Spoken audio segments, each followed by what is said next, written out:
अस्सलाम वालेकुम।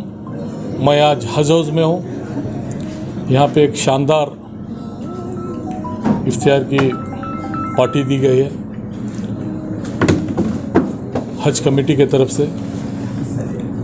यहाँ पे नए चेयरमैन हज कमेटी के हमारे टीपू भाई है, साथ ही सभी मेंबर और साथ ही हमारे दिल्ली पब्लिक स्कूल के चेयरमैन मंसूर भाई है, और आपका रहमान भाई, आपका कौन सा चेयर? KNS इंजीनियरिंग कॉलेज, हमारे जाफ़र शरीफ साहब के पुतरे होते हैं। इस तरह से सभी हमारे बिदर से मंसूर भाई है, तो बाबा साहब भी है, और सभी यहाँ पे पूरे इम्पोर्टेंट गेस्ट है। तो हज हाउस में मैं सबसे पहले सभी को रमज़ान के महीने की मुबारकबाद भी देता हूँ, और पूरी कमेटी को भी मुबारकबाद देता हूँ, और अल्लाह से दुआ हम सब मिलके करें कि पूरे आलम में और हमारे देश में, कर्नाटक में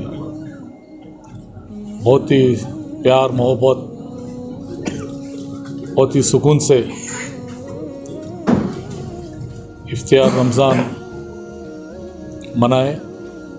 और आगे भी आप सभी लोगों से पर्सनल रिक्वेस्ट है कि आप सभी लोग हमारे लिए दुआएं करें, और आने वाले हज को जितने हमारे भाई बहन जाने वाले हैं उनके बारे में भी, और हज कमेटी के इश्यूज़ को लेके भी बातचीत हुई है। हज हाउस अभी 2 नए आने वाले हैं, एक मंगलोर, एक गुलबर्गा।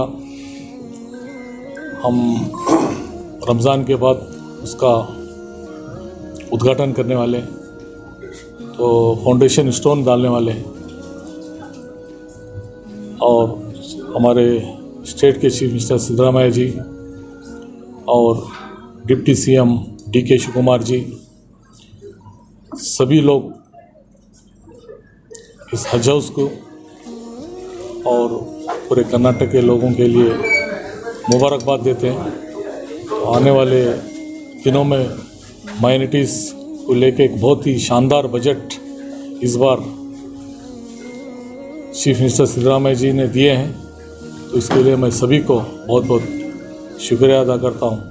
अस्सलाम वालेकुम।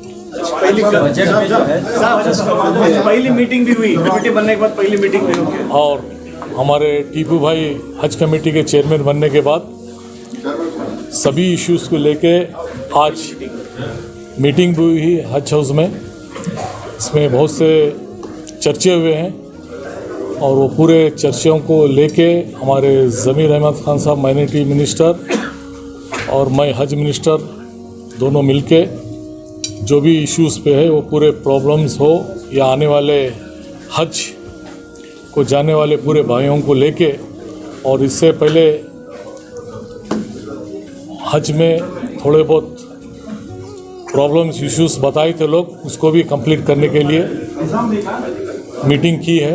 तो वो आने वाले दिनों में पूरे अच्छी तरीके से, और सभी हज कमेटी के मेंबर्स थे और सभी अपने अपने तरफ से ओपिनियन भी दिए हैं, उसको मैं और ज़मीर भाई मिल के पूरा सॉल्व करेंगे इंशाल्लाह। हुगली और गुलबर्गा में हज हाउस बनाने का अनाउंस करने वाले थे बजट में, कुछ अनाउंसमेंट नहीं, वो सप्लीमेंट्री बजट में आएगा। ऑलरेडी उसके बारे में क्लियरेंस बोल के हैं, इंशाल्लाह होगा। हुगली भी शामिल है उसमें? हुगली का अभी नहीं, बट 2 तो क्लियर है। ये बजट में जो है सर 10 करोड़ रुपये दिए हैं हज कमेटी के लिए, तो क्या मुतमईन है आप बजट से?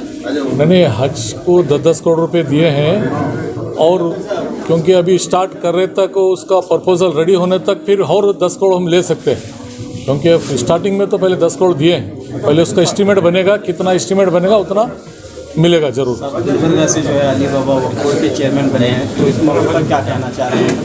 नहीं, उनको भी मुबारकबाद देते हैं, हमारे एरिया से हैं। हाँ जी, गुलबर्गा से हैं। जी, हमारे पार्टी प्रेसिडेंट भी वहीं से है, मल्लिकार्जुन खड़गे साहब। कोई भी हो हमारे भाई। कर्नाटका स्टेट हज कमेटी की फर्स्ट मीटिंग रमज़ान मुबारक महीने में शुरू हुई करके हैं। अल्हम्दुलिल्लाह इसके अंदर बहुत सारे इश्यूज थे जो इत्तेफाकी राय से हमारे पूरे मेंबर्स के ओपिनियन के साथ बहुत सारे मसले के ऊपर बहुत सीरियस तरीके से हम लोग इसके ऊपर गौर किए हैं और इंशाल्लाह फ्यूचर में इम्प्लीमेंट करेंगे। इसमें अहम चीज़ें जैसे 2025 का जो बजट है, चीफ मिनिस्टर साहब को जब मैं मुलाकात किया था तो चीफ मिनिस्टर साहब बजट मीटिंग में रहीम खान साहब के साथ मैं गया था बजट मीटिंग में, तो वो हमारी बात रखते हुए इस बार एनेक्सर 2 यानी कि नई बिल्डिंग के लिए 10 करोड़ रुपए बजट में सैंक्शन कर गए। इसके अलावा हम इत्तेफाकी राय से पूरे मेंबरों के साथ ये डिस्कस हुआ कि मंगलूर में जो नई हज कमेटी बनना है, जगह भी हज भवन बनना है, उसके लिए इनायतुल्लाह बोल के वो हज भवन के लिए जगह दे रहे हैं, तो वो सिलसिले में भी नेक्स्ट वीक इंशाल्लाह रजिस्ट्रेशन रख चुके हैं हम।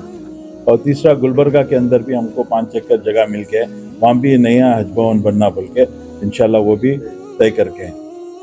और पूरे स्टेट के अंदर इस बार ट्रेनिंग प्रोग्राम जो हुज्जाज इकराम के लिए दिया जाता है, इस बार मैसूर में इंशाल्लाह नया जो पिछली मर्तबा नहीं था, मैसूर में इंशाल्लाह ट्रेनिंग होएगी। और बिदर ट्रेनिंग की लिस्ट ट्रेनिंग की लिस्ट 6 तारीख बिदर से शुरू होएगा इंशाल्लाह। एक तो डेट और ट्रेनिंग प्रोग्राम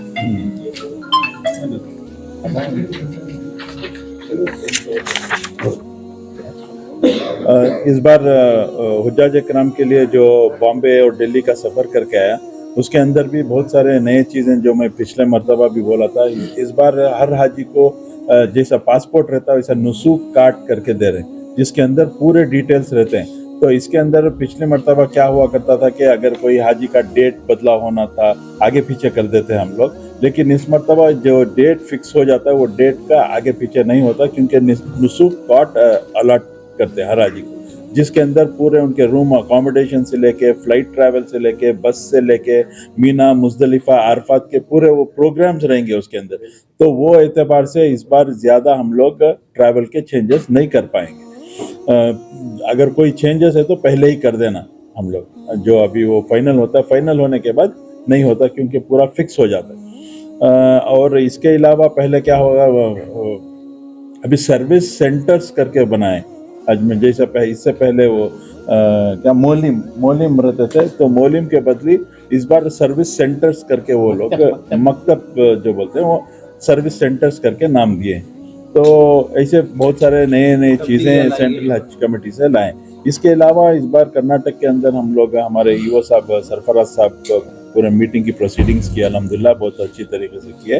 तो ट्रेनिंग प्रोग्राम जो कर्नाटक में इस बार शुरू हो रहेंगे इंशाल्लाह 6 तारीख नेक्स्ट 6 अप्रैल से हमारे ट्रेनिंग प्रोग्राम शुरू होंगे।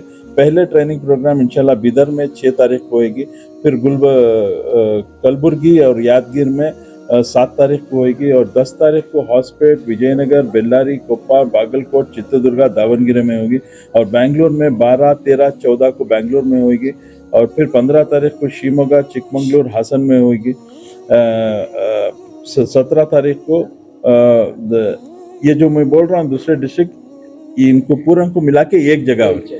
तो शिमोगा में हो रही है 15 तारीख को, धारवाड़ में हो रही है 17 तारीख को, चिकबारापुर में हो रही है 14 तारीख को, और बेंगलोर में 13 तारीख जी।